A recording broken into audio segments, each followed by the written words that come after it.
Hello, hello, hello. Hey, everybody. Welcome to Mindset Monday.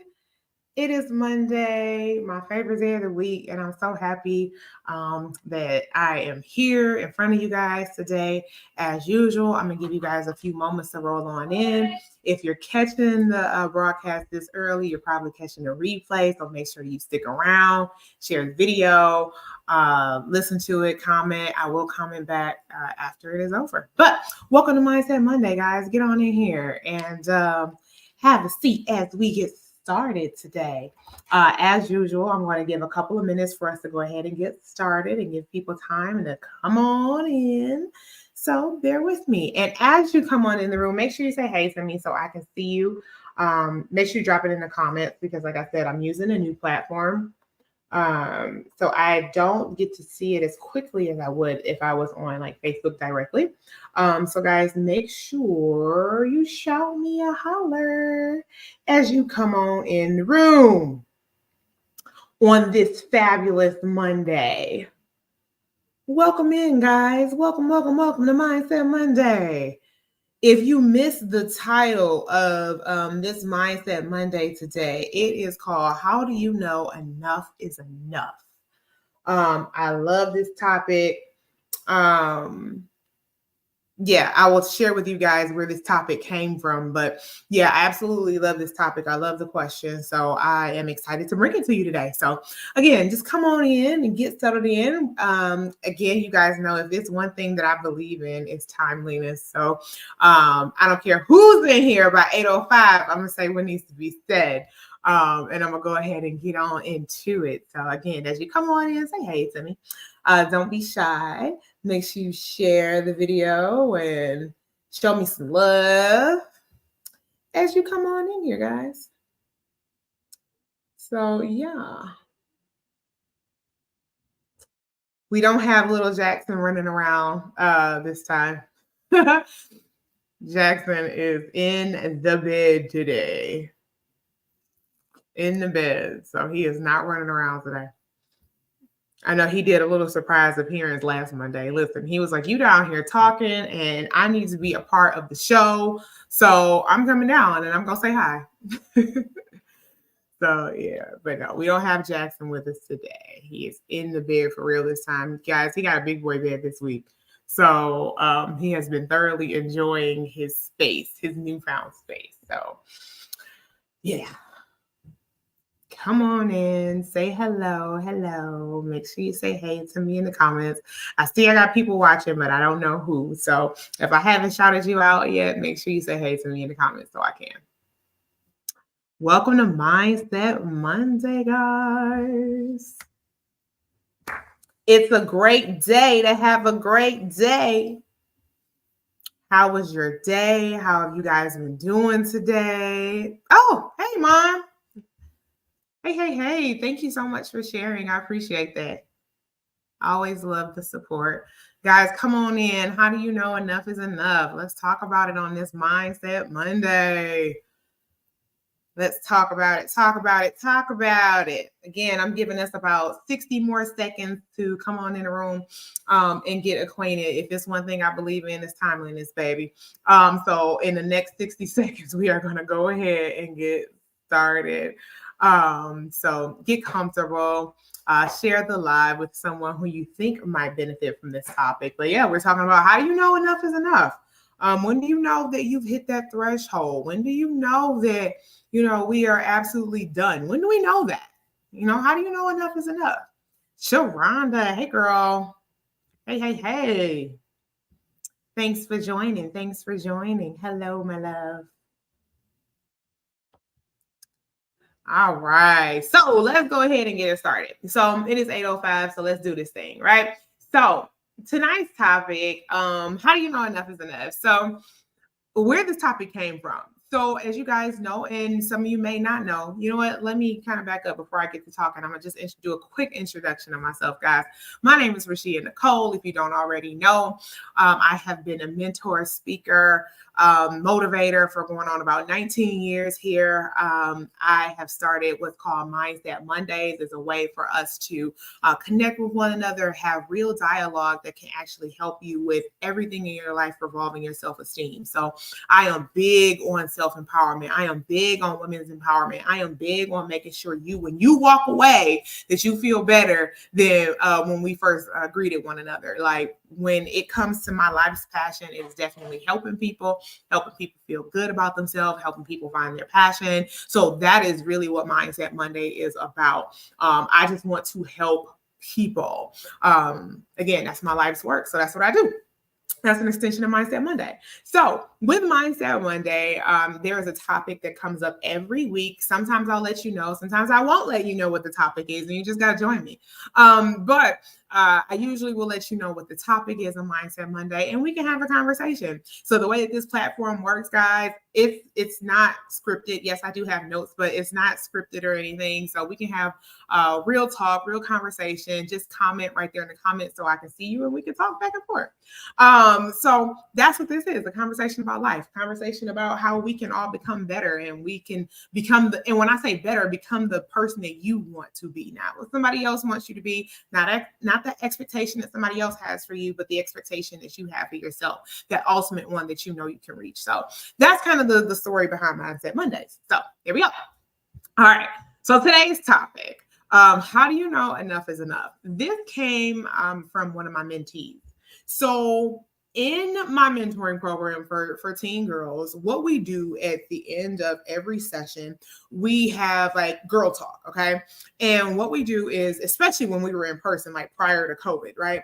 What we would do, we had a box. And when each girl came to class that day, they would write down a question in the box.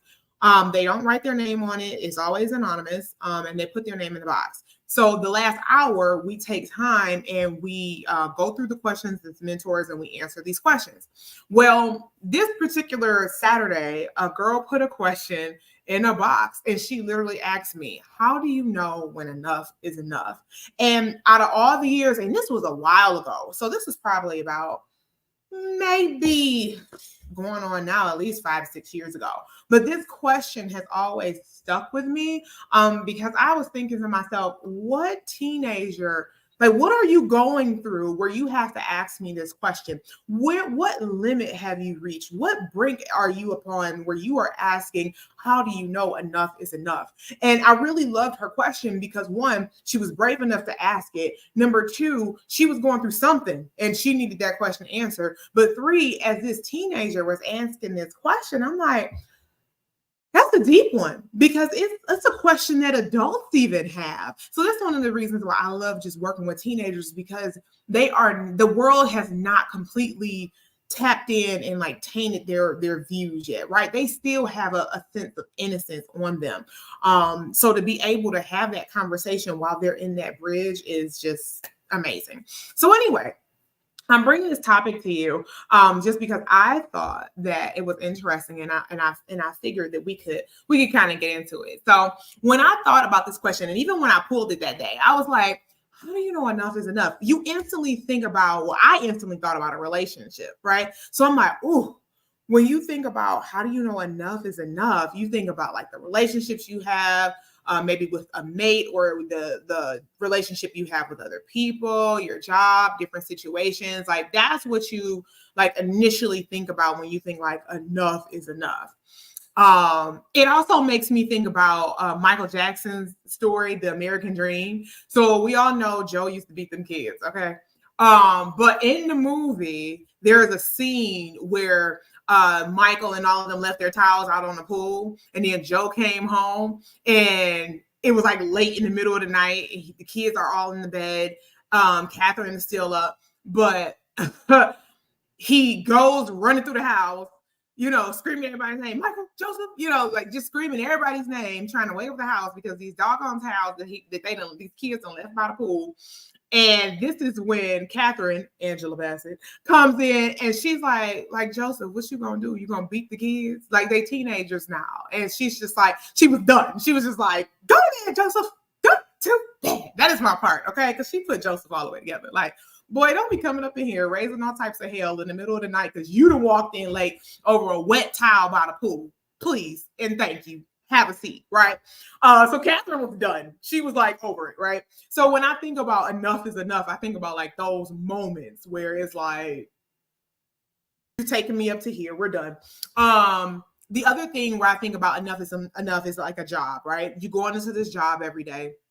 And real talk, you hate where you work, but you're there because you got bills to pay, and that is the only reason that you're there. So you just walking through, like, and you're living and existing at this job that you absolutely hate. But how do you know when enough is enough? The other thing I think about is, of course, like I said, relationships. You've been going through it, and especially for my people who are married, marriage is a roller coaster. Sometimes you have your good times, you have your bad times, but how do you know when enough is enough? How do you know when to throw in the towel? How do you know when to keep on going? Especially as Christians, we talk about long suffering. We hear about long suffering. Well, how long is this suffering gonna have to last, right? So when do we say I'm done? Toxic friendships, like, all right, I got into an argument with this friend, but all right, girl, you just showed me too much of yourself. So how do I know when this friendship is over? Or how do I even know when I'm tired of an unfruitful environment? Like, I don't like the environment that I'm in. Like, I don't like the people that are around. How do I know? So that's what I think of when I think of just when is enough. And forgive me because I do have my notes over here to the side, so that's why you see me looking. But when we think about those times, let's examine how do we feel, right? How do we feel during those moments? Yeah, my mom said she could have been going through some type of abuse. Absolutely, I'm sure of it. But how do we know? How do we know when we're to that point? But also too, how do we feel during those times? We're mad, we're pissed off, when we've gotten to that point where we were like, you know what, I'm done. I'm over it. This is it. We are usually escalated. We ready to pull the gloves off. We ready to square up because we're like, listen, I'm over it. I'm done. So we think about that. Or, when you was in grade school and then y'all playing the dozens and y'all talking about each other, but then somebody say something about your mama, and then it's like, oh, snap, I'm taking the gloves off. We about to fight because you didn't talk about my mama. Right? So, you know what I'm saying? Like your emotions is high, you sweating, your heart beating fast, and you like, I'm done. But what if we could catch that before we got to that point? What if we could catch our enough before our emotions was tied up in it? What if we could catch our enough before we allowed somebody or something or a situation to take us all the way to the brink? What if we knew how to recognize what that enough looked like before we got to that point? So that's kind of the vein that I want to stay in tonight. Like let's kind of break that down a little bit. So in order for me to think about, man, how do I catch my enough before I get to my breaking point? We kind of have to go all the way back. Of course, you guys know I'm in school for therapy too, so you're gonna catch a little bit of that. But as we talk about this, let's talk about a mirror. How about when we look at ourselves in the mirror, what if when we started to think about the relationship that we have with ourselves? So when we say, forget about the offenses that have happened, forget about who pissed you off, forget about the job, forget about the toxic environment, let's forget about all of that and think like, how did I end up here?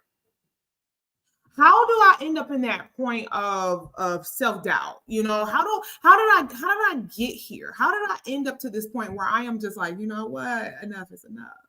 What if we thought about the way we think about those situations with ourselves? What if we looked at ourselves in the mirror and said, you know what? Enough is enough.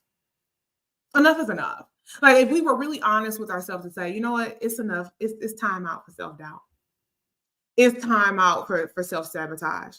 It's time out for like putting all my goals and dreams to the side. Like, what if we started to really take that mirror and look at ourselves and say, listen, I don't want to do this self-doubt thing no more. Enough is enough. Rochelle, you've been holding off on this dream for too long. Man, enough is enough. Or what about when we keep getting in our own way? Or when we get in our own way, we keep going back to those habits and those things that we said we was going to be done with for a long time ago, but then just something happened and you end up just kind of going on back. It's just to revisit that. When do we say enough is enough on that? So that's just one of the things that we think about, because when we start to think about ourselves in that vein, when we start to think about ourselves and like, wait a minute, I've been self-sabotaging. I've been getting in my own way every single time. I be like, God, let me get some money, please let me get my money together, please send me a financial blessing, please do this, please do that for me, God. And then he send it, and then we were like, oh, I'm about to go blow racks at the mall, I'm about to go do this, I'm about to do that. Or you find yourself spending money on something you should have never spent money on, and now you broke and stressed out because of what? I don't have no money no more, right? That's that self-sabotage. But when is it enough is enough? When do we stop playing with our financial future? When do we stop playing with our future, period?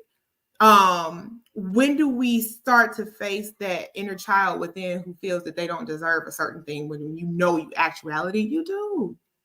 You do. So when do we start to face that? When do we start to look at that? So that's when I think about enough is enough. I am very much so an advocate for not blaming other people, right? If I get into it with somebody, or if I have a disagreement with someone, or a conversation went left, I'm always going to look in the mirror first. I'm always going to look in the mirror first and be like, what could I have done better to make this outcome different? Make this like what could I have done better? So one of the things that I started doing, and this really allowed me to start like catapulting in my career where I needed to go, and honestly it was weight loss too. I had to get real honest with myself. In what areas had you been self-sabotaging? In what areas of your life had you knew you had the tools but you just didn't pick them up and use them? I'll use weight loss for instance. So for me, yo-yo dieting. Oh my God. So I would go on a diet. Oh, I'm not eating meat. I'm not doing this. I'm not doing that. I'll go on this diet. You know, I'm strict to it. But then a week later or something, I'm binging on some Rashad always told me the one thing that took me off of my diets was a meat lover's pizza from Jerry's. He was like, I don't care what it is, a meat lover's pizza gonna get you every single time. And I didn't even realize it, right? Because I'm just like, no, I'm on this weight loss. I'm gonna lose my weight. I'm gonna lose my weight. Here go a commercial for some pizza, and hear my butt go down the street at Jerry's. And not only am I down the street at Jerry's, I got their number programmed in my phone, y'all. I'm telling you. That's one of them self-sabotaging things, right? But I had to get to that point where I was like, all right, now, enough is enough. You get on the scale and be like, oh, I lost 5 pounds. Or I gained 5 pounds. Oh my God. And then that 5 turned into 10. And then that 10 turned into 15. And then that 15 turned into 20. And then next thing I knew, I was over 300 pounds. And I didn't know how it happened. That was a form of not being disciplined, self-sabotage, because I will be 1,000% transparent and honest with you guys. I don't have anything to hide. Because I had been the bigger girl, I will say that, my entire life. And because I had other people in my family who were overweight too, I instantly just kind of thought in my head, well, like, that's just how I'm gonna be. You know, like, ain't nothing wrong with it. It just is. You know what I'm saying? Like, I'm a pretty girl. You know what I'm saying? Like, I might be a size 18, but this face card ain't never declined, right? I ain't never had a problem, being told that I was beautiful, right? But in my mind, I had accepted that you're just gonna be big the rest of your life. So I lived in that. I accepted that. But I got to a point where I was like, okay, I don't care what happens in life. I had always told myself, if I reach over 300 pounds, that's it. Hard stop. I don't care what you got to do. You're going to do it to lose the weight. And I hit that hard stop. Actually, I went over that hard stop. I went to 313 pounds. And I was like, ooh, all right, you playing. It's time to clean up. It's time to clean up. And I was like, I don't care what nobody got to say. I don't care what I got to do, but I'm about to drop this weight. Right. So I had came to, that was my breaking point where I was like, all right, enough is enough. I'm done with this. But I'm like, had I put that mirror up to say enough was enough at 250, Enough was enough at 275. Enough was doggone sure enough at 290. Right? So enough was enough a long time ago. But had I put that mirror up and was really honest with myself and had that conversation with myself on what is it in you that's making you feel like you can't do this? What is inside of you that literally keeps making you go backward? What is it inside of you that really that you're missing? I had to start holding myself accountable. So I'm really kind of going ahead of myself because I'm running down the checklist on how to check yourself. But really, I really had to start facing those things on what I needed to do to hold myself accountable. And that was, all right, Rashia, you got a food addiction, and you got to fight that thing. And also the examples that you've been given about health in your life and the things that you've seen around you, just because that's what you've seen does not mean that that's how you have to be. Just because you have people in your family that are overweight, or you've seen this so long, or just because you've been overweight for so long, who says that that's the life that you got to live? Who says that you got to have diabetes? Who says that you got to, have these different health problems because you're a certain age? Who says that? Who said that? Who said that? Right? So I got to that point where, again, enough was absolutely enough. So that was that one example that just really, really stuck out with me. So like I said, I was kind of jumping ahead of myself a little bit, but I'm going to run down a few things to do when you can start to recognize when enough is enough and kind of to do what you got to do. Number one, the number one things you got to do to recognize when your enough is enough, you got to be honest with yourself. If you can't be honest with nobody else, you got to be honest with yourself. You have to sit in that quiet place. You have to get with yourself and be like, all right, what I'm doing. You got to have that real conversation with yourself. Self-examination is that thing where it can literally help you identify how you got to where you are. And even if you're having a hard time doing that, I'm going to give you a tool in order to kind of break yourself down. What I want you to do is I want you to, depending on whatever it is, right, whatever your enough is, sit over the past year and create a timeline and start to write down significant things that pop up on that timeline in your mind. So if you think about since we're almost done with 2023, just start to think back in 2021. What are some significant events that happened? What are some things that stand out in your mind? They don't have to be, a particular thing. I don't care what it is, but what is it that you're thinking about? Because when you start to think about those things, they're popping up in your mind because they hold some sort of significance, whether it's consciously or subconsciously. So you write those things down, write those things down. And I want you to start looking at those situations. Think about how you felt in those moments. Think about your reaction in those moments. Think about what was said in those moments, how it really made you feel in those moments, because those things are usually tied to your enough. Again, I'll take it back to my weight loss. Oh, I have my enough points. When I go back over the years and I look at the different things that have happened or why I started to eat or, how I was feeling, the different events that happened around me, overeating and indulging in my food addiction. When I started to think about those certain things, I'm like, get it. Yeah, I was fighting food addiction. Yeah, I was going through something else here. So I turned to food for comfort. Yeah, so you start to really connect the dots. So what that does is it helps you start to become honest with yourself. The second tip that I'm going to give you is it literally ties into the first tip. So you have to do these in order.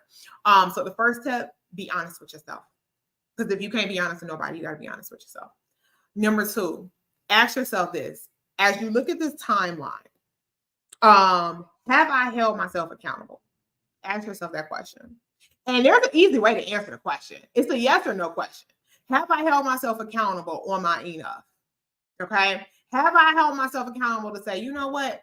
In this situation, yeah, I could have did this different. In this situation, yeah, I could have said that different. You really got to start to hold yourself accountable, especially for the things that you know that you could have done differently, right? So that's that. And number three, this is a really important one. So I want to hang on to this one for a minute. Do you have boundaries? Do you have boundaries? And if you do, what are they? So initially when I was thinking about this topic, I'm like, yeah, you got to have boundaries because boo, boo, boo, boo, boo, boo, boo, boo. But wait a minute, we got to back up because some people like they don't have boundaries and they don't even know how to set them. They're like, what you mean? Because especially if you just getting started and you trying to figure out who you are. And again, you don't have to be a particular age to try to figure out who you are. We reinvent ourselves all the time, all the time. So it's like, all right, what are my boundaries? Because I can tell you right now, the boundaries that Rashia Nicole has at 38 are very different than the ones I had at 28. They're very different than the ones I had at 18, right? Our boundaries and the way that we feel and the way that we move and shape, they're changing all the time. So where do you draw the line? Who are you at this moment where you draw the line, right? What are your boundaries and do you have any? Who do you have boundaries with? Are there certain people? Are there certain things where you let those boundaries down? A certain place where we like to let boundaries go is with our job. And I bring that up because we like, okay, my job is the place that's paying my bills. And that's how I can't afford to be homeless out here. I got kids to feed. I got stuff to do. I got bills to pay. So I can't afford to be homeless. So a lot of times with our job, when they do crazy stuff like not scheduling us or not respecting our schedules, that are times that we said we're available, making you do more work that's outside of your scope, taking your kindness for your weakness. Hey, I need you to train such and such, such and such, and such and such, but you don't get paid for it. Oh, I had a job that tried to do that to me a lot. They always wanted me to train people, but never wanted me to pay. I mean, never wanted to pay me for it. I know I'm a great trainer. That's why I went to a company that hired me to be a trainer and a coach because I know I'm a great trainer, right? But this job have continued to take advantage of my ability to train if I didn't speak up and say something, right? So that is a place where we have to create our boundary. Work is, and I know it can be scary, but let me tell you something, how these jobs will not be faithful to you. Because the jobs are not as faithful to you as they want you to be to them. Now, there are some jobs that are good, that they love their employees and they treat them well, right? But for the most part, it comes down to the job's what? Bottom line. And now I'm speaking from business here, right? So how does it affect their bottom dollar? Okay. How do you affect their bottom dollar? That's what they want to know. Okay. And a lot of jobs, they don't really care about what's going on at home. They just need to know if you're going to show up and do the job. Right. So are we creating those boundaries with our bosses? Are we creating those boundaries, even with the people at work? Right. Are we creating those healthy boundaries? So that's one place where we have to make sure that we're creating our boundaries. Another one that I'm a tap on is in relationships. Yes, I gotta go there. Even in our married relationships, even for our people who are married, we have to make sure that we are setting our boundaries. And your spouse clearly knows what your boundaries are. And not to draw a line in the sand or separate the two of you. When you have boundaries in a relationship, that actually brings you a little bit closer together. That sounds weird, but let me break it down for you. When I know what Rashad's boundaries are and what he tells me, like, all right, woman, like kind of ease up because I don't respond well to this. Okay, I have to respect that. But it also teaches me how to communicate with you because I know that this is your hard stop. And because I know this is your boundary, now I know not to push against it. Now I know I need to approach any situation or a certain thing in a different way so we can have a better form of communication. Right. And again, that works with any relationship. One of my boundaries in my marriage is I absolutely need to have my quiet time. My husband knows this about me. He knows like, hey, I don't have the capacity to talk. Or I need to shut down. I need some me time. He gives that to me because in order for us to function, we got to be able to communicate and talk. And if I don't have that social capacity to communicate at that moment, I get that time and I get that space and I appreciate that, right? So when I do come together, now we can have fruitful conversations. Now we can figure out, all right, what is it that you wanted to talk about so we can help move us and our family forward, right? It's very, very, very healthy to have some boundaries.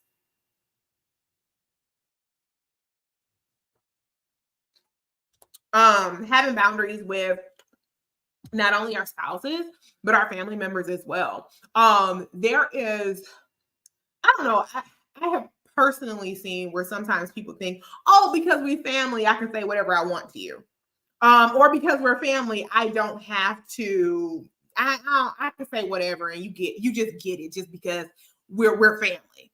Nah, that don't work like that. That don't work like that. You definitely have to make sure that you are setting a clear line about those boundaries and what they are, no matter who it is. And sometimes that's hard because it usually that boundary is crossed with the people that are closer to you. Yeah, so I'm reading your comment, Mom. It was kind of long. I'm gonna come back to it because I don't want to lose my thought. But yes, so it's usually happening to people, when you're very close in family. Those are usually your boundary pushers. But you have to be able to stand up and say, hey, bro, hey, sis, listen. I love you and all, but here's what we can talk about. Here's what we're not going to talk about. Here's how you have to approach me in this conversation. Here's what we have to do, right? And you have to set that clear boundary.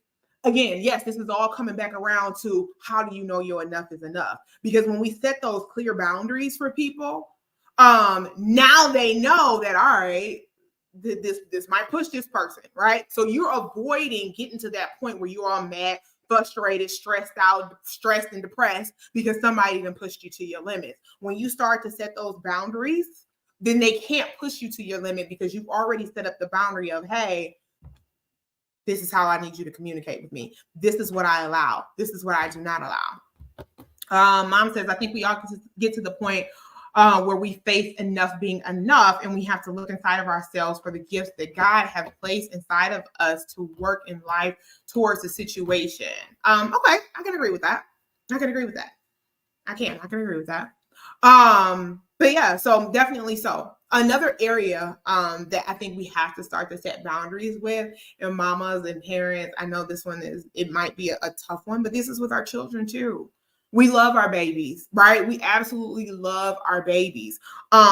But I have seen parents, especially working in the nonprofit sector, working with kids, I have seen parents literally exhaust themselves to the brink of strokes and depression, and really damn near about to take themselves out of here for kids who they just like, I'm over it. I'm over it. Now I know that as parents, we're gonna run to the ends of earth for our kids. We are. Sharonda, you are so doggone funny. Talking some yes toddlers. Okay, listen, I've been there too. Okay, but I know we're gonna run to the ends of earth for our babies. But as parents, we have to be able to set our boundaries. And I really say this for our teenagers too, because our teenagers have the tendency to really push those boundaries and test you. Yes, our toddlers do test us too, Sharonda. We got to put up with those.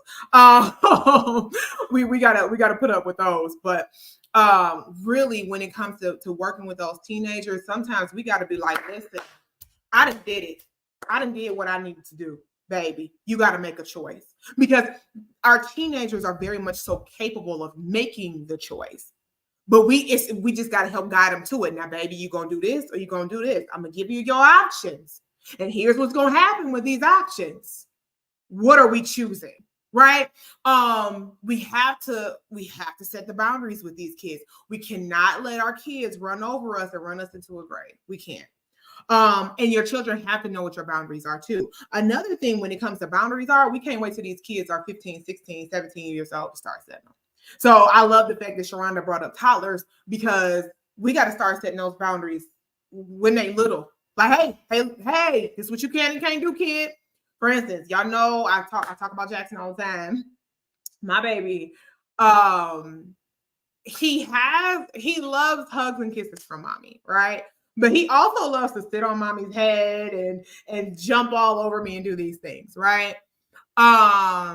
He pushed his limits with me a couple of weeks ago. We were sitting there and he got mad about something and he hit me in the face. And I instantly reacted with a popping on that hand. Hey, let me show you what you're not about to do. Now, there are some parents who would have been like, oh no, little Jackson hit me. I'm not that mama. I ain't cut like that. Okay. I'm gonna pop the hell out of you. You listen, I'm gonna set that boundary right to the now. You don't put your hands on mommy in that way. You don't hit mommy. I don't give a dang how you feel it. I don't care how mad you are. You do not hit mommy, right? So those are like those small things that a lot of people like to kick at. No, we're not kicking around here. We checking. I'm sorry, because we have to set those boundaries now. It's because it's not cute if he 3 now, but if he slapped the piss out of you at 13, now you're mad, right? Now you want to call the people and get him sent away to juvenile detention because he like whatever, right? We can't do that.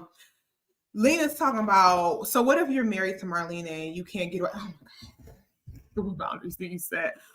Oh my God, I love y'all. Anyway, I hear you, Courtney. I hear you.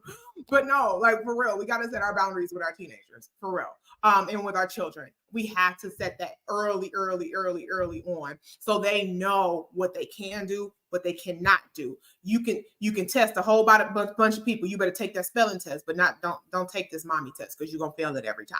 Right. So those are one of the things that we have to make sure we set boundaries with our children. Our children are going to test us, period. It's just gonna happen. We all gonna go through it, but at the same time, we have to start setting those boundaries with them. We can't continue to let those things go on and on and on. And last but certainly not least, the most important boundary that I think is like the one that's just gonna take us to the end of this conversation is the boundary that you set with yourself. The boundary that you set with yourself. The boundary that you say, you know what?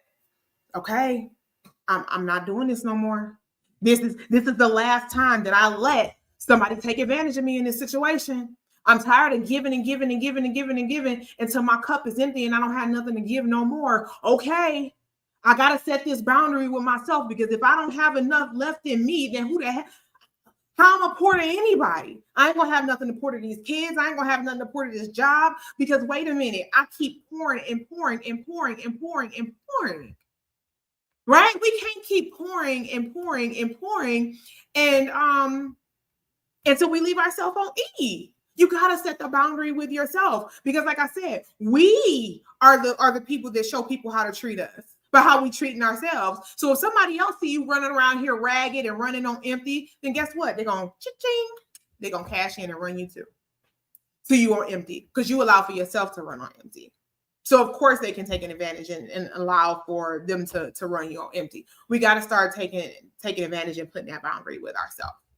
We got to create that boundary with ourselves. Again, I used the example at the beginning about weight loss, right? I had to create that boundary with me because apparently I had a food addiction and I didn't know how to cut that boundary, right? I love it because when you talk to people and they're like, oh, I ain't addicted to food. Yeah, when I was 290 pounds, I didn't think I was addicted to food either. I'd be like, oh, I eat this, I eat healthy, I eat that. Girl, you got a Snickers in your purse. Shut up. Or how you and Ro just sit there and go through a whole pizza, just the two of y'all. That don't make no sense. Like legit though. Like it's that create the boundary. Create the boundary. My boundary was 300 pounds. I honestly wish my boundary would have been lower than that. But my boundary that I created for myself was 300 pounds. What's your boundary? Now, we talked about setting the boundaries with everybody else, but what's the boundary that you set for yourself?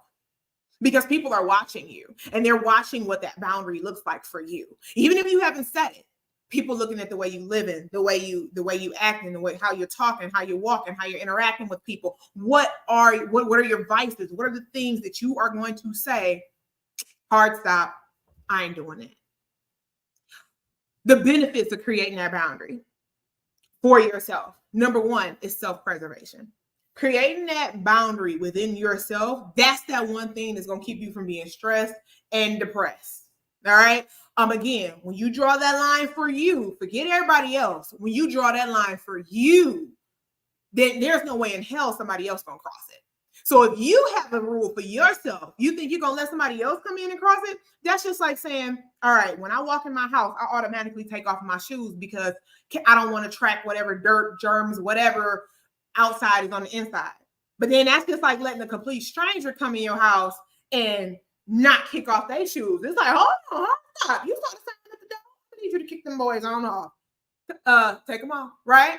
So when you create a boundary for yourself, you're creating this self-preservation because can't nobody else cross that boundary. You setting it up. You setting it up, right? So this is a ripple effect. This is one rock you're throwing in the water. It creates the ripples. So now everybody gonna have no choice but to fall in line. Start to create that boundary with yourself. It creates self-preservation. Number two, It keeps you out of a whole lot of trouble and a whole lot of drama. Baby, let me tell you, when you decide that when the gossip come to you, one of your boundaries is I'm just a hard stop on gossip. I don't want to do it. It keeps you out of a whole lot of mess. Oh, girl, well, you know, Rashida ain't said nothing because I don't even know about the situation. What you talking about? What? Oh, I don't know. I stay in my bubble. I stay in my bubble. I stay in my bubble. I don't know what happened, right? It keeps you out of a whole lot of drama and situations, especially at work. It's, you know how people, when we have coffee talk and everybody be in the break room and we talk about, oh girl, did you hear who's sleeping with such and such got fired? And I ain't hear nothing because I'm not involved. I don't know, but I got this report that I got to write up by 5 o'clock, girl. So I holler at you, right? It keeps you out of a whole lot of drama. So number one, creating boundaries for yourself is self-preservation. Number two, it keeps you out of a whole lot of trouble. All right. Garbage takes. Yeah. You can take garbage to garbage cans. I hear you. And then two, my final point is it shows people how to rock with you. It shows people how to interact with you when you create those boundaries for you. They don't have a choice. They don't have a choice but to fall in line. They don't have a choice but to respect it. They have to. They absolutely have to, because you respect it. And if they try to cross that line, then guess what? They are met with opposition. That's what it boils down to. Mom says, what the rest of my shirt say? It says, yes, I'm cold. Me 24/7. And I am. I'm always cold. So yeah, that's what my shirt says. But yeah, so that's when enough is enough, guys. Respect it or move around. Like real talk, Court. Real talk. You do have to respect people's boundaries or just keep it moving. Because one of the things I can tell you is one of the most disrespectful things, especially if somebody tells you that, listen, this is my hard line, and then they step over it anyway, they're already showing you how they feel about you. They are already showing you to say, like, all right, I don't give a damn about your boundaries. If they don't care about your boundaries, then they don't care about you. You check them and wait. And here's, I put this up on my page a few days, like a week or so ago. Number one, when somebody's trying to cross your boundaries, you check them the first time. Don't allow a second time. And if they can't respect it, you got to stop. You got to cut that communication. You have to. You have to. You absolutely have to. There's no way around that. There's no way around that. You have to create those boundaries for yourself, because again, we don't want to get to that enough is enough point. Like, do you know how much energy it takes to cuss somebody out? Like, let's be real. Like, for real. To cuss somebody out, to argue, to go back and forth, that takes so much energy. And it literally, it does something to you physically. Your heart rate goes up, your and it's a defense mechanism for your body, because your body is like, oh my God, you're going into shock mode. I need to send up these endorphins, and I need to do all these things to preserve the body. So it's sending different things to you, and it's really just stressing you out. Stress kills you. It really does. And I know we hear this all the time, but no, I am dead serious. Stress will take you up out of here. You walking around with headaches and you don't know why, because you're worried about stuff that you can't, you ain't got nothing to do with you. I'm telling you, stress will take you the heck up out of here. It takes so much energy to argue and go back and forth with somebody. Nobody has time for that. Like, for real. Don't nobody have time for that. So I am all for speaking up for yourself. I am all for saying, you know what, this no longer serves me. I got to let it go. If elevation requires separation, and I have no problem doing that. I have no problem doing that. And I really talk about this a lot, because I think us as women, we are givers. We're nurturers. We naturally give to people. We pour into people. We really, really do this a lot. Yeah, just be done, Court. I hear you. We pour into people a lot, right? So it often takes us to that point where we're arguing and we're so stressed out because we're so passionate about something or somebody that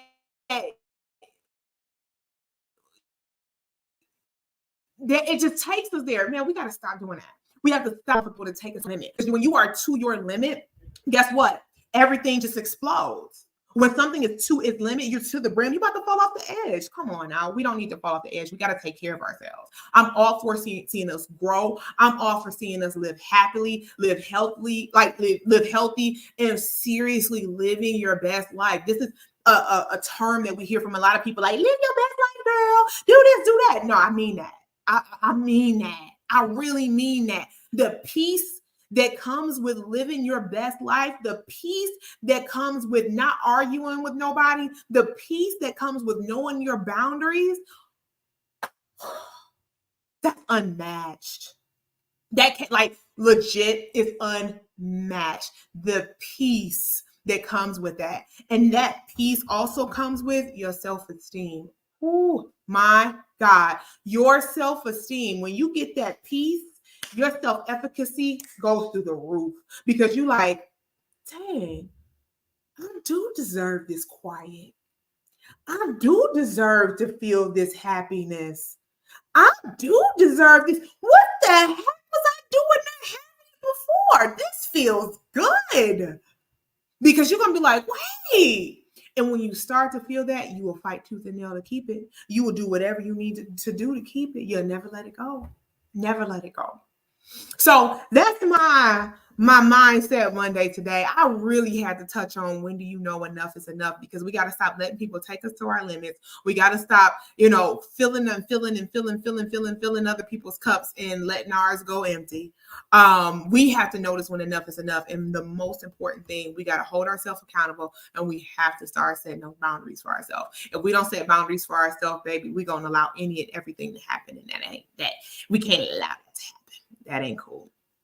So, look, we only did 46 minutes tonight. Look, I'm gonna give y'all back y'all Monday evening. But one of the things that I do want to say before I get up out of here is Mondays is literally my favorite day of the week. This is why I pick Monday to do Mindset Mondays. I love fresh starts. I love new beginnings. The only reason I'm not doing Mindset Mondays in the morning is because I'm usually working and doing things and at the gym, and I'm doing so much stuff on a Monday morning because, again, my Mondays are full. So, but I knew Mindset Monday was something that I had to bring because, again, it's my favorite day of the week. I love a fresh start. I love to get started. I love to kick off the week the right way.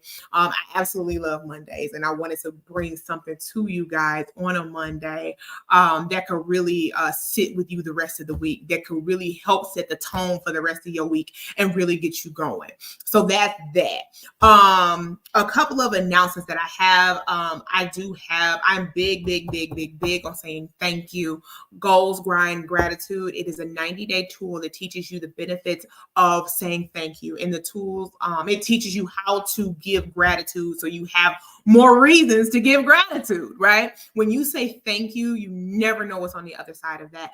Something as simple as saying, I appreciate you, I appreciate it, I am appreciative of, right? That is the thing that really gets you going. So guys, on my website, rashianicole.com, you can go ahead and copy a copy of Goals, Grind, and Gratitude. I also have another one for teen girls called It's the Gratitude for Me. So you can go into my store and get that. It will definitely be fruitful for you. I know that you'll love it. So I am dropping the links in the comment section now. So the first link that I just dropped for you is for Goals, Grind, and Gratitude. And the second link that I will drop for you is going to be for It's the Gratitude for Me. So that one, if you have a teenage girl between the ages of 12 to 17, it also teaches her the benefits of saying thank you and how gratitude can affect her life as well. As parents, I know I love hearing a thank you from my baby. So again, that might be something you want to put in their stockings. We got holidays coming up, so that's a good stocking stuffer. But yeah, that's what I got going on. You'll also see on my website that I have a masterclass that's starting in January, and I have one that's starting for teens in January as well. So the ones that I have starting for teens in January, that masterclass, I'll start with that one first. So that one is really dedicated because I have a big audience on TikTok that are between the ages of 18 to 25. I have a younger audience there. they are asking me questions on like, how the heck do I get my credit score together? So I'm giving them basic life tools. So how to fix your credit, how to pick a school that's right for you, how to get an A in every class, how to like master those things. So I'm teaching the kids, or the, and they're not kids, Lord Jesus. I'm teaching, and listen to me, it sounded damn near 40. Anyway, I am teaching the younger generation just those tools, because believe it or not, a lot of them don't have somebody in their corner that's going to teach them the ins and outs of life, the reals. So I do have a master class for them. I have a master class for adults that starts in January as well. Now that one is talking about healing the inner child. That one is talking about healing yourself. That one is really going deeper into those emotions, so we can start to live our better lives, so we can start to progress. So that is on my website as well. So make sure you check it out. I would love to have you. I'm only taking a select number of people in both of those master classes. It is important for me to keep those numbers low so I can give you what you came for. Yes, I could sell it to a whole bunch of people, but I do not want to do that. Again, I want this masterclass to be intimate. I want it to be fruitful. And I really, really, really want you to walk away feeling and like really like feeling motivated to really step into your next place in your life and really do what you came to do. So that is what I got going on, guys. This was Mindset Monday. I had a great time with you guys. Again, make sure you like, share the video with somebody if you think this will resonate with them, or if you think something that I said will help them. Y'all better go and share that thing with them. Don't be stingy. All right. So I will talk to y'all soon. And until the next Mindset Monday, y'all have a beautiful week. Bye.